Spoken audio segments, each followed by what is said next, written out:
Menjelajah alam liar selalu memiliki risiko, bahkan bagi mereka yang berpengalaman di alam bebas. Ketika seseorang hilang di salah satu lokasi terpencil ini, seringkali sama berbahayanya untuk mencoba menemukannya. Nomor 10. Dwayne Miles dilaporkan hilang setelah ia tidak kembali ke rumah usai melakukan pendakian seorang diri di Taman Nasional Olimpik. Pencarian segera dilakukan, tetapi ia masih dinyatakan hilang lebih dari 4 tahun kemudian. Dwayne adalah seorang pecinta alam yang menghabiskan banyak waktunya di alam liar di sekitar rumahnya di Forks, Washington. Dia menulis untuk surat kabar lokal, membagikan petualangan dan pengalamannya di Taman Nasional. Dia juga mengajar anak-anak di program Royal Rangers tentang cara menjelajahi alam bebas dengan aman. Dwayne berusia 78 tahun saat ia menghilang, namun masih tetap aktif. Dia sering pergi mendaki di daerah Graves Creek di Taman Nasional Olimpik, berjalan keluar jalur untuk mencari tanduk rusa yang terlepas. 19 Oktober 2021 seharusnya menjadi perjalanan mendaki biasa, tapi kali ini dia tidak kembali dari hutan belantara. Dia dilaporkan terlambat pada 23 Oktober, dan teman-teman, keluarga, serta petugas penyelamat mulai melakukan pencarian. Tak lama kemudian, mobil Dwayne ditemukan di perkemahan Graves Creek. Sayangnya, itu tidak memberikan petunjuk apapun yang dapat membantu penyelidik mempersempit kemana sebenarnya Dwayne mungkin berniat pergi. Dia tidak meninggalkan catatan atau rencana pasti apapun kepada teman-temannya. Tim pencari memusatkan pencarian di sekitar Danau Quinault dengan anjing pelacak dan pesawat penjaga pantai Amerika Serikat ikut serta dalam pencarian beberapa hari setelah pencarian dimulai. Ketika tidak ada yang ditemukan, tim pencari kembali menyisir area yang sudah mereka jelajahi sebelumnya. Medan yang terjal dan vegetasi yang lebat membuat sesuatu yang mungkin ada di permukaan tanah mudah terlewat. Sekitar 1 minggu setelah pencarian, tim menemukan sesuatu yang mereka yakini mungkin merupakan sebuah petunjuk. Sebuah kaleng sarden yang diduga baru saja dibuka ditemukan di area pencarian. Jika makanan itu milik Dwayne, itu akan membantu mempersempit lokasi pencarian. Tim kembali ke area yang sama keesokan harinya, tetapi tidak ada temuan baru dan tidak pernah dipastikan apakah kaleng itu ada hubungannya dengan pria yang hilang tersebut. Setelah 1 minggu pencarian resmi dikurangi dan laporan terkait penyelidikan dihentikan. Dwayne masih tercatat sebagai orang hilang. Dia digambarkan memiliki tinggi 5 kaki 9 inci dan berat 185 pon saat dia menghilang. Dia terakhir kali terlihat mengenakan celana hujan hitam dan jaket kamuflase. Siapapun yang memiliki informasi dapat menghubungi layanan Taman Nasional di 888 653 0009 nomor 9. Huang Chongtan pergi bersama rekan-rekan pendaki ke Taman Nasional Kings Canyon dengan tujuan mendaki Gunung Split. Di dasar puncak, dia terpisah dari kelompoknya dan menghilang ke dalam hutan belantara. Tan terakhir kali terlihat pada 21 Agustus 2022 antara pukul 3 dan 4 sore. Di dekat perbatasan antara Taman Nasional Kings Canyon dan Hutan Nasional Inyo. Dia telah pergi mendaki bersama 2 orang lainnya, dan rencana perjalanan mereka digambarkan sebagai menantang. Saat mereka berjalan, Tan berhenti di kaki gunung dan memberitahu bahwa dia tidak akan melanjutkan perjalanan. Dia melambaikan tangan kepada rekan-rekannya untuk terus naik ke gunung, tetapi mereka tidak pernah membahas bagaimana dan kapan kelompok itu akan bertemu kembali. 2 orang lainnya melanjutkan perjalanan naik ke Gunung Split. Untuk sebagian besar perjalanan, mereka masih bisa melihat Tan duduk di bawah. Lalu salah satu pendaki melihat Tan berdiri dan mulai berjalan ke arah saluran air Tinimaha Creek. Ia tidak pernah terlihat lagi. Sisa kelompok pendaki berhasil mencapai puncak dan mulai perjalanan pulang mereka. Saat mereka keluar dari hutan, tidak ada tanda-tanda keberadaan Tan.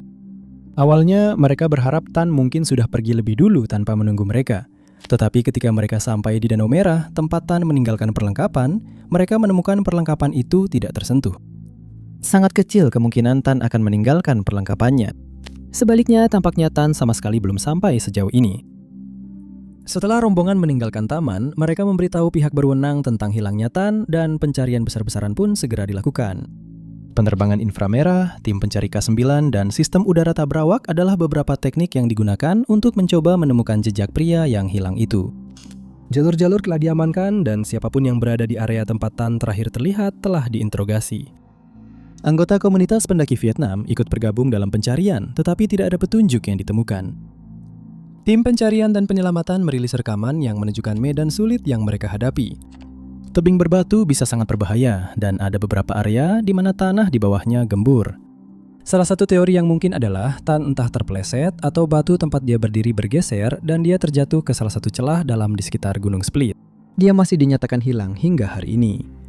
Tan digambarkan memiliki tinggi 5 kaki 2 inci, berat 145 pon, berambut abu-abu, dan bermata coklat. Dia terakhir kali terlihat mengenakan ransel merah, kemeja hiking biru, dan topi abu-abu. Siapapun yang memiliki informasi dapat menghubungi layanan investigasi NPS di 888-653-0009, nomor 8. Tanya Yermakov terakhir kali terlihat saat berlibur bersama keluarganya di Taman Negara bagian Savannah Portage. Dia tidak terlihat selama beberapa menit sebelum orang tuanya mulai mencarinya, tetapi dalam waktu singkat itu, dia tampaknya menghilang tanpa jejak. Tanya terakhir kali terlihat pada tanggal 4 September 2024. Dia berusia 23 tahun dan memiliki autisme serta diabetes tipe 1 yang dikelola oleh orang tuanya. Menurut keluarganya, dia memiliki banyak tantangan sehari-hari, tetapi mengatur waktunya dengan berada di alam. Pada hari hilangnya, keluarganya menyewa sebuah kabin di daerah terpencil taman dekat Danau Savannah. Rencananya adalah membawa perahu dayung kecil ke atas air, tetapi Tanya memberitahu orang tuanya bahwa dia tidak ingin naik perahu itu. Alasan mengapa dia tidak ingin naik perahu itu tidak dipublikasikan, tetapi keluarganya akhirnya mengalah dan membiarkannya tinggal di belakang. Tania duduk di dermaga di kursi favoritnya, menyaksikan orang tua dan saudaranya mendayung menjauh dari pantai. Perahu itu belum terlalu jauh dari dermaga, dan orang tuanya bisa melihat ketika Tania mulai bertingkah aneh. Dia menoleh ke belakang 2 kali ke arah yang sama. Kemudian dia berdiri dan melihat ke belakang sebelum duduk lagi. Tania lalu berdiri untuk kedua kalinya dan berlari ke arah kabin. Orang tuanya langsung tahu ada sesuatu yang salah dan mendayung ke tepi pantai. Hanya butuh beberapa menit, tapi itulah waktu yang cukup bagi Tanya untuk menghilang. Dia tidak ada di kabin saat keluarganya sampai di sana dan tidak ada petunjuk tentang apa yang mungkin telah terjadi. Mereka masuk ke dalam mobil untuk mencari di sepanjang jalan yang membawa pengunjung ke taman sebelum menelpon polisi. Pencarian segera dimulai dengan para penyelidik menggunakan drone dan peralatan pencarian bawah air untuk mencoba mengungkap misteri ini. Rekaman drone diambil untuk dianalisis oleh komputer, mencari kaos tie-dye cerah yang dikenakan Tanya pada saat menghilang. Semua pengunjung taman dihubungi, dan rekaman CCTV dari satu-satunya jalur yang bisa dilalui kendaraan masuk dan keluar taman dianalisis. Polisi menyatakan mereka tidak memiliki alasan untuk percaya bahwa kasus hilangnya ini adalah selain kasus orang hilang biasa. Tanya masih belum ditemukan, tetapi kondisi kesehatannya membuat peluangnya untuk bertahan hidup sangat kecil. Siapapun yang memiliki informasi tentang kasus ini dapat menghubungi kantor Sheriff Kabupaten Aitkin di 218 740 nomor 7. Matthew Eldridge sedang mendaki bersama teman-temannya ketika kecepatan yang lambat memaksa mereka untuk kembali. Matthew tetap melanjutkan, tapi dia tidak pernah berhasil turun dari gunung itu. Matthew dilaporkan hilang sekitar tengah hari pada tanggal 13 Desember 2025, hanya beberapa jam setelah terakhir kali dia terlihat oleh rekan-rekan pendakinya. Ketiganya telah mencoba mencapai puncak Gunung Hood, gunung tertinggi di Oregon. Matthew telah menjadi pecinta alam sepanjang hidupnya dan telah mencapai puncak Gunung Hood 5 atau 6 kali di masa lalu. Namun kali ini, cuaca buruk dan kemajuan yang lambat membuat kelompok itu tampaknya tidak akan berhasil mencapai puncak dan kembali sesuai jadwal. Teman-teman Matthew memutuskan untuk kembali dan dia melanjutkan pendakian sendirian. Dia memutuskan akan lebih baik mengambil rute alternatif untuk turun dari gunung dan menelpon ibunya, meminta untuk menjemputnya karena dia tidak akan berada di dekat mobilnya. Ibunya menerima pesan lain sekitar pukul 8.15 pagi. Mengabari ibunya bahwa dia sedang melewati medan yang sulit, tapi semuanya baik-baik saja dan dia aman. Ketika ibunya tidak menerima kabar lagi darinya, dia pergi ke Gunung Hood dan menemukan upaya pencarian sudah berlangsung. Tim pencarian dan penyelamatan menggunakan pesawat dan tim darat untuk mencoba memecahkan misteri tersebut, memeriksa area di sekitar rute yang kemungkinan dilalui Matthew saat turun dari gunung. Mereka juga memiliki teknologi lain yang dapat membantu memandu pencarian. Forensik ponsel membantu melacak perjalanan Matthew. Foto-foto yang dia kirimkan kepada teman-temannya memastikan bahwa dia telah mencapai puncak Gunung Hood, tetapi jelas ada sesuatu yang terjadi saat perjalanan turun. Forensik ponsel tampaknya menunjukkan bahwa Matthew terjatuh di suatu tempat dekat P. Greville Ridge, sebuah area di atas ketinggian 8.400 kaki. Namun pencarian di wilayah itu tidak menemukan petunjuk baru.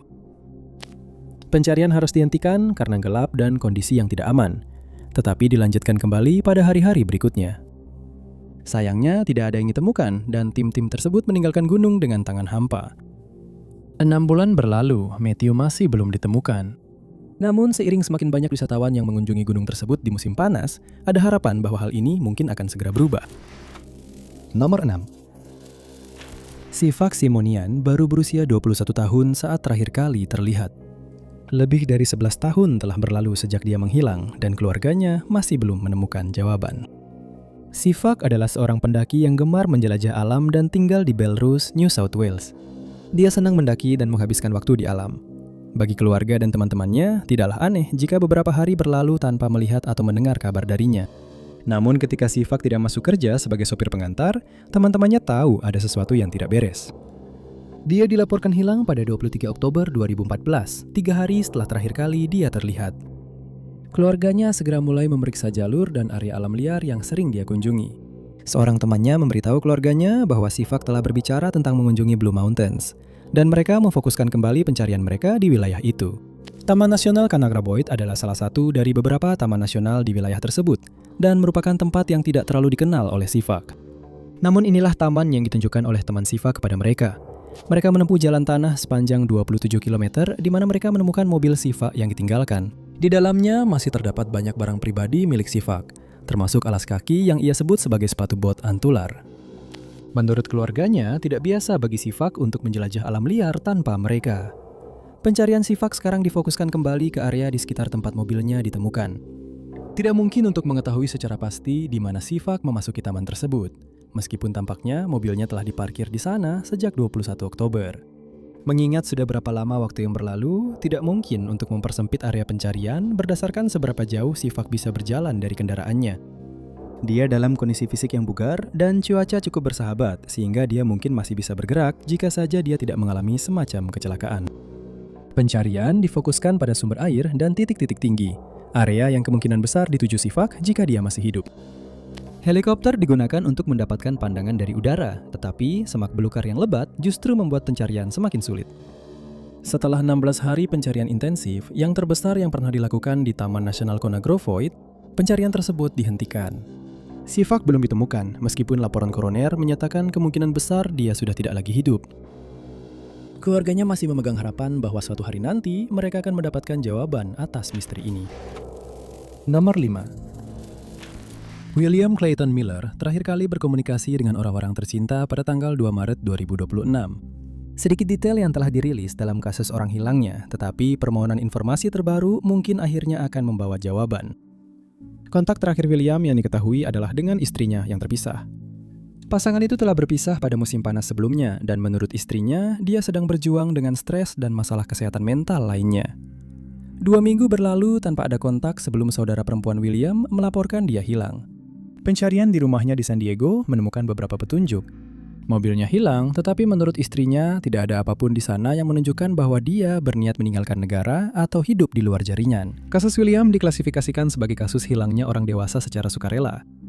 Orang dewasa memiliki hak untuk menghilang jika mereka mau, dan tidak ada apapun dalam kasus William yang menunjukkan bahwa dia sangat rentan.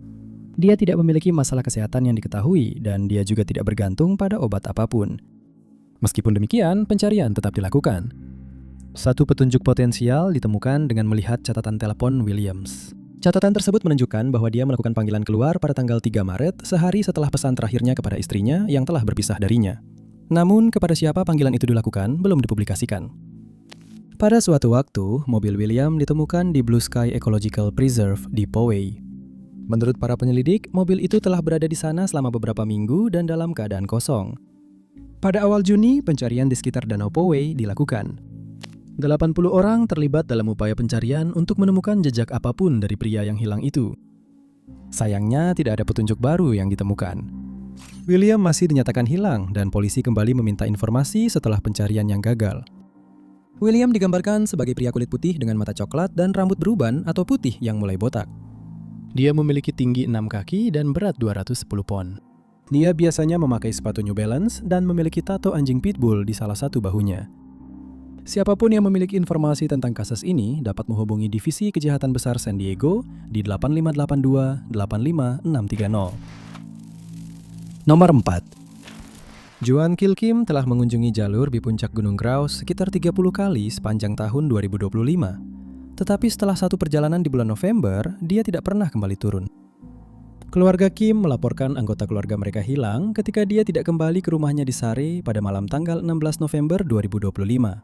Dia telah meninggalkan rumah pagi itu dengan niat untuk mendaki di sepanjang dam Gunung Graus, Little Goat Alpine Trail, jalur yang sudah sering dia lewati sebelumnya. Meskipun usianya sudah 84 tahun saat menghilang, keluarganya tidak khawatir dengan pendakian sendirian itu dan mengharapkan dia pulang seperti biasa pada malam itu. Setelah Kim dilaporkan hilang, polisi tidak butuh waktu lama untuk memastikan bahwa dia memang telah naik ke gunung. Rekaman CCTV menunjukkan dia berada di jalur Graus sekitar pukul 11.00 pagi pada hari dia menghilang. Sekitar pukul 12.20 siang, sebuah kamera jalur merekam dia berjalan sendirian. Tidak ada yang tampak aneh dari gambar-gambar tersebut, tetapi gambar-gambar itu memberikan petunjuk kepada tim pencari tentang area untuk memulai penyelidikan mereka. Tim pencarian dan penyelamatan mulai bekerja sehari setelah Kim dilaporkan hilang. Tim darat mulai berjalan di sepanjang jalur tempat Kim terakhir terlihat. Mereka mencari tanda-tanda keberadaan pria yang hilang itu atau batu dan vegetasi yang tampak tidak pada tempatnya yang bisa menunjukkan adanya terpleset atau jatuh. Ketika tidak ditemukan jejak Kim, mereka kembali menelusuri jalur tersebut dengan mencari hingga 10 kaki dari sisi kiri dan kanan jalur. Drone khusus juga dibawa ke lokasi pencarian. Drone-drone tersebut mencari tanda panas dan sangat mahir memeriksa dasar tebing serta menavigasi ruang-ruang sempit, yang semuanya sangat berguna saat mencari di medan hutan tempat Kim menghilang. Namun, seperti tim darat, pencarian tersebut tidak membuahkan hasil apapun. Sebuah perangkat baru bernama Live Seeker juga digunakan. Alat ini mengirimkan sinyal untuk melacak ponsel yang sudah berada di luar jangkauan menara sinyal. Kim memang membawa ponselnya saat ia menghilang, tetapi catatan menunjukkan ponsel itu tidak pernah dinyalakan sejak Sabtu sebelum ia menghilang. Live Seeker hanya bisa digunakan jika ponsel dalam keadaan menyala. Tanpa jejak Kim atau petunjuk apapun tentang apa yang mungkin terjadi padanya, tim pencarian dan penyelamatan terpaksa menghentikan upaya tersebut. Keluarga Kim tidak mendapatkan jawaban apapun selain teori bahwa orang yang mereka cintai mungkin mengalami masalah saat berjalan di jalur yang sudah sering ia kunjungi sebelumnya. Kim digambarkan sebagai pria Korea dengan tinggi 5 kaki 5 inci dan berat 140 pon. Dia terakhir kali terlihat mengenakan pakaian berwarna abu-abu dan hitam serta sarung tangan ungu. Siapapun yang memiliki informasi dapat menghubungi polisi SARE di 6045 990502 dengan menyebutkan nomor berkas 2025 634 77 nomor 3. Seorang pilot helikopter yang terbang di atas Taman Denali, Alaska, melihat sesuatu yang aneh saat merespons kecelakaan pesawat. Sebuah camp yang tampaknya ditinggalkan berada di alam liar dekat puncak sebuah gunung tanpa nama, berjarak bermil-mil dari camp resmi atau pos penjaga hutan manapun. Keesokan harinya, sebuah penyelidikan mengungkapkan bahwa seseorang hilang di taman tersebut. Lebih dari 20 tahun kemudian, orang tersebut belum ditemukan. Richard Haspel memasuki Taman Denali pada tanggal 10 Juli 2005. Dia dalam kondisi fisik yang bugar dan senang berjalan kaki dan bersepeda secara intens, yang biasa dia lakukan untuk membantu mengatasi kondisi kesehatan mentalnya. Dia pergi ke Taman Nasional tanpa memberitahu siapapun, termasuk saudaranya yang tinggal di gedung apartemen yang sama dengannya. Menurut staf taman, Richard menyatakan pada formulir pendaftarannya bahwa dia akan keluar dari taman pada tanggal 18 Juli. Pengunjung taman tidak diwajibkan memberitahu staf saat mereka pergi, jadi tidak ada yang menyadari bahwa Richard tidak pernah meninggalkan taman. Baru pada awal Agustus, perkemahannya ditemukan dan orang-orang menyadari ada sesuatu yang salah. Staf taman pergi untuk menyelidiki lokasi tersebut dan menemukan semua barang milik Richard telah ditinggalkan. Ini termasuk tabung anti beruang miliknya yang masih berisi sedikit makanan di dalamnya dan sebuah buku harian. Entry terakhir di buku harian itu bertanggal 17 Juli, sehari sebelum dia dijadwalkan meninggalkan taman. Pencarian pun dimulai dan keluarga Richard diberitahu bahwa Richard hilang. Saudaranya terakhir berbicara dengannya pada 4 Juli, sekitar seminggu sebelum dia tiba di taman. Richard sering menyendiri dan tidak jarang mereka tidak berbicara satu sama lain untuk beberapa waktu. Jadi saudaranya bahkan tidak menyadari bahwa dia hilang. Namun ketika dia mengetahui di mana Richard hilang, dia menjadi khawatir. Dia khawatir bahwa Richard mungkin mengalami episode paranoid yang membuatnya ingin menjauh dari masyarakat. Apartemen Richard digambarkan rapi dan bersih seperti biasanya, tetapi jelas tidak ada yang menempatinya selama berminggu-minggu. Pencarian di dalam taman menemukan beberapa barang yang menunjukkan adanya kehadiran manusia, termasuk kamera sekali pakai dan jejak sepatu bot. Tetapi tidak ada satupun dari barang-barang ini yang dapat dipastikan berhubungan dengan Richard. Setelah beberapa hari pencarian terus-menerus, upaya pencarian harus dikurangi. Fokus berikutnya adalah mencari di kabin-kabin di dalam dan sekitar taman dengan harapan Richard mungkin berlindung di sana. Sayangnya tidak ada jejak dirinya yang ditemukan. Richard masih tercatat sebagai orang hilang. Dia digambarkan memiliki tinggi 6 kaki dan berat 195 pon. Siapapun yang memiliki informasi dapat menghubungi layanan Taman Nasional di 9076 83 9555. Nomor 2, tak banyak orang hilang yang sempat memberitahu keluarga mereka bahwa mereka sedang dalam masalah secepat Tom Doherty, pendaki yang kemudian hilang. Sayangnya, hal itu tidak memungkinkan orang-orang yang mencintainya untuk membawanya pulang. Tom Doherty adalah seorang pria Inggris berusia 67 tahun yang sedang mendaki di pegunungan Pyrenees, Prancis, ketika ia menghilang tanpa jejak pada 6 Agustus 2024. Keluarga Tom menggambarkannya sebagai seseorang yang sangat gemar berjalan kaki, dan mereka tidak khawatir ketika ia pergi berkemah dan mendaki sendirian di pegunungan. Dia tetap berkomunikasi dengan keluarganya melalui WhatsApp, mengirimkan foto dan kabar terbaru dari perjalanannya. Rutinitas Tom adalah mengemudi ke suatu tempat dan menghabiskan beberapa jam berjalan kaki sebelum kembali ke mobilnya di dekat area perkemahan. Namun pada tanggal 6 Agustus, mereka menerima pesan yang sangat berbeda.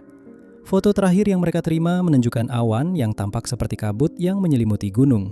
Keluarganya mendesaknya untuk tetap berhati-hati, khawatir dia akan mendapat masalah di kondisi cuaca yang sulit itu. Beberapa jam kemudian, dia mengirim pesan, "Tolong, aku jatuh dan tidak bisa bergerak." Keluarganya segera mencoba menelponnya untuk mengetahui apa yang terjadi, tetapi mereka tidak bisa terhubung. Tom tidak membalas pesan-pesan mereka dan ponselnya tidak digunakan lagi. Tidak lama kemudian, pihak berwenang di Inggris diberitahu dan mereka pun memberitahu polisi di Prancis. Pencarian segera dimulai dengan foto-foto Tom sebagai petunjuk terbaik untuk melacak pergerakannya. Foto-foto dari perjalanan itu dibagikan secara online dan di forum pendaki gunung. Foto terakhirnya diambil dari Aitang Dukan, tetapi foto-foto lain juga dibagikan dengan harapan bisa mengidentifikasi ke arah mana dia mungkin bepergian. Polisi dengan cepat berhasil menemukan mobilnya di dekat Col des Compagnies dan anjing pelacak dibawa ke lokasi untuk mencoba menemukan pendaki yang hilang itu. Mereka mengikuti jejak untuk beberapa saat tetapi tidak berhasil menemukan jejak dirinya sama sekali. Selain anjing pelacak, helikopter dan drone juga digunakan, tetapi cuaca buruk di pegunungan membuat jarak pandang menjadi sangat terbatas. Tim pencarian dan penyelamatan di darat memiliki peluang lebih baik untuk menemukan sesuatu, tetapi mereka juga tidak menemukan petunjuk apapun. Setelah 5 hari, pencarian resmi dihentikan, tetapi upaya terus dilakukan oleh kelompok relawan pencarian. Sebuah pembaruan pada bulan Oktober menggambarkan beberapa asosiasi lokal yang secara rutin pergi mencari jawaban untuk keluarga Doherty. Sebuah grup WhatsApp digunakan dan secara rutin diperbarui dengan petunjuk baru yang harus diikuti. Sayangnya, sudah lama tidak ada pembaruan. Dan pada titik ini, Tom telah kehilangan Thomas selama hampir 2 tahun. Nomor 1. Monica Reza menghilang dalam keadaan misterius saat mendaki bersama teman-temannya di Hutan Nasional Angeles. Sedikit petunjuk yang ditemukan untuk menjelaskan kehilangannya yang menarik perhatian nasional pada awal tahun 2026. Monica adalah seorang ilmuwan material yang sukses dengan hubungan erat ke laboratorium propulsi jet NASA. Dia telah menciptakan superalloy unik yang disebut Mondalloy yang digunakan dalam mesin roket.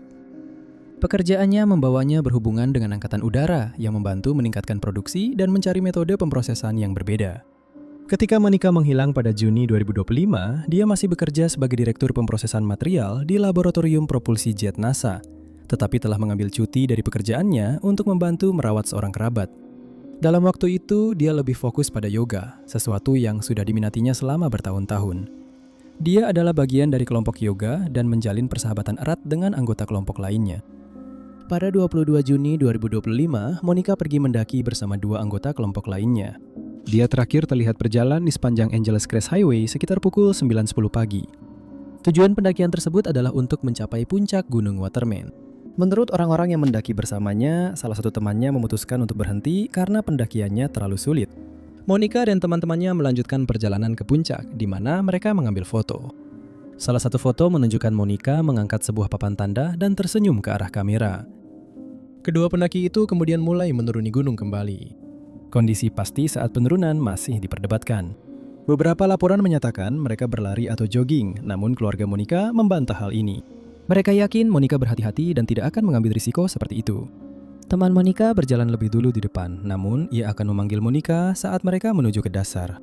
Pada suatu saat, Monica berhenti merespons. Ketika temannya menoleh ke belakang, Monica sudah tidak terlihat lagi. Temannya berhasil turun dari gunung dan memberitahu pihak berwenang tentang hilangnya Monica. Drone, unit K9 dan penyisiran terkoordinasi di area tersebut hanya menemukan sedikit petunjuk. Pada satu titik, anjing pelacak berhasil menangkap aroma dan menelusurinya ke daerah terpencil, di mana tim pencari menemukan sebuah kupluk, tetapi aromanya menghilang. menghilang, dan tidak ada petunjuk lain yang ditemukan. Pihak berwenang menyingkirkan kemungkinan serangan hewan karena tidak ditemukan bukti pakaian yang robek, namun tidak ada penjelasan lain atas kasus hilangnya itu. Beberapa ahli teori telah mencoba menghubungkan hilangnya Monica dengan para ilmuwan lain yang juga menghilang dalam beberapa tahun terakhir, tetapi tidak ada bukti bahwa kasusnya berkaitan dengan kasus lain. Siapapun yang memiliki informasi terkait kasus ini dapat menghubungi unit orang hilang LASD di 3238 905 500.